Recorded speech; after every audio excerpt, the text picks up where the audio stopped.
Então, aí entra mesmo porque assim, o que você falou isso tem um ponto interessante, que é uma coisa que daria até outra live, mas a questão da É, responsabilidade, a questão de quem é o direito autoral, isso é uma coisa bem interessante, porque sim, sim, o sim. próprio, o próprio ChatGPT, ele pega textos de outras pessoas, tem pessoas, por exemplo, que Claro, está claro. bloqueando sites para eles não. Porque o jornalismo, por exemplo, quando ele está conversando com você, além de que ele foi treinado muito possivelmente em textos com direitos autorais, ele também muitas vezes acessa textos com direitos autorais, mas nem sempre ele cita a fonte. Então, mesmo que o ChatGPT quisesse falar, esse texto é meu, ele talvez ele se complicaria a Uhum. vida deles, porque eles já fazem isso, né? Ele já pega o texto de pessoas na internet, e tem essa discussão é bastante comum de que se essas empresas teriam o direito de usar os textos das pessoas, porque eles fazem Uhum. o crawling, né, que eles vão buscando na internet, Uhum. aí pessoas que trabalham com jornalismo, ou seja, muitas pessoas não gostam. Eu, pessoalmente, não vejo nenhum problema, sabe? Eu até gosto, assim, eu não vejo nenhum problema, não tenho nenhuma resistência contra usar os meus textos. Eu até gosto, porque, por exemplo, se você procurar no ChatGPT o meu trabalho de doutorado, Grelina, porque meu trabalho de doutorado lá aparece no ChatGPT, tipo assim, se você buscar. Então, muito possivelmente você deve ter achado. Se você perguntar sobre mim, por exemplo, pode fazer com você também, mas saber que muito possivelmente ele vai saber quem é você. Eu não tenho nenhuma resistência com isso, eu acho até legal que ele use, né, esse tipo de texto. Uhum. É, é o uso justo que eles chamam, né? É um outro debate, né, em relação ao uso justo dos direitos autorais usados para o treinamento do GPT. Voltando um pouquinho nessa questão do plágio, então há uma linha tênue, né? Mas facilmente, pelo menos do meu ponto de vista, é reprovável o mau uso, né? O plágio. É totalmente reprovável. É, o Siraj Raval, que é um pesquisador indiano, ele é um professor, ele teve um. Ele tem um canal com várias visualizações no YouTube, né? Ele era um influencer de considerável.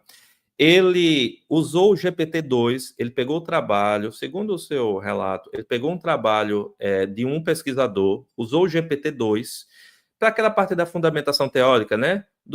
Explicando ali, era um trabalho de rede neural, e ele passou o trabalho de um outro pesquisador no GPT-2. Esse GPT-2 gerou texto, certo? Ele pegou esse texto e jogou no trabalho dele. Ele citou a fonte anterior, só que ele gerou o GPT-2 e publicou o trabalho. Nessa publicação, o GPT-2 ainda não estava desenvolvendo o suficiente. Ele ainda não estava maduro o suficiente. Ele fazia, né, um texto meio ruim, não estava tomando. E ele foi extremamente criticado e a reputação dele acabou, no sentido assim, ele tinha entrevistas marcadas com outros, né, com pessoas de renome na ciência da computação e os vídeos dele foram apagados, né? Os alunos dele todos pediram o dinheiro de volta da matrícula do curso. Alguns anos depois, agora, né, recentemente, em 2025, ele lançou um texto, um vídeo dizendo: olha, eu estava certo lá no GPT. Hoje todo mundo usa, mas aquela época eu fui massacrado. Independente de julgamento de valor, né? Talvez ele tenha ultrapassado alguns limites éticos, né? Mas hoje a coisa já está mais ou menos, né?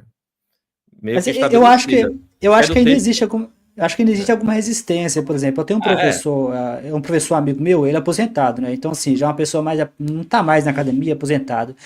E ele ficou muito irritado comigo, inclusive, várias vezes, né? Que a gente ficava conversando e a gente conversava sobre Bíblia, né? Porque ele é católico.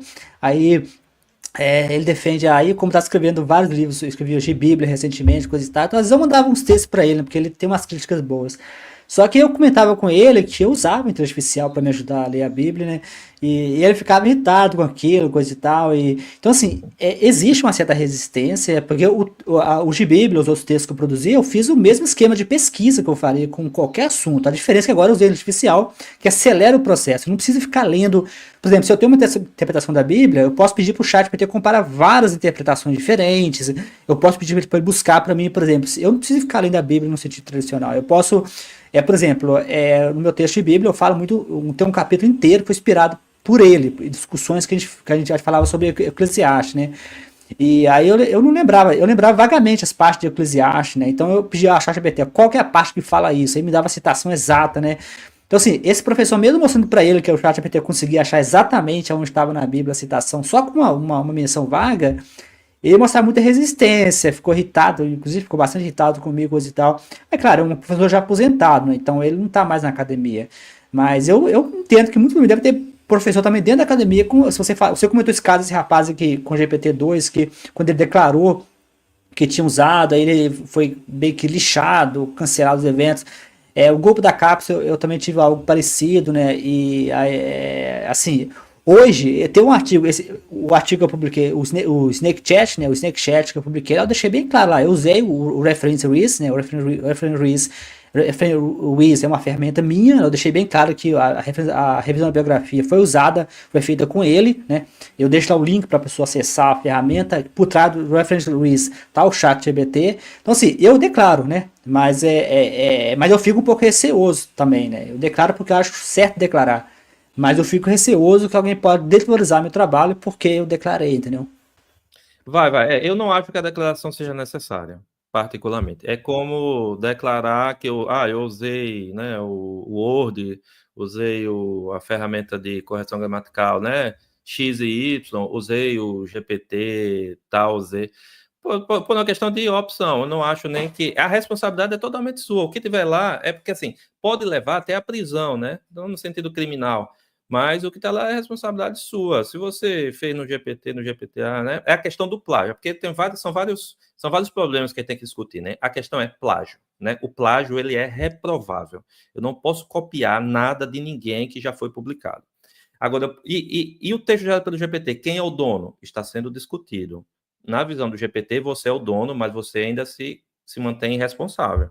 Então, eu sou dessa linha, inclusive, né, do uso como ferramenta. O Vanson entrou aí, não sei se ele está aí, Vanson. Vanson é um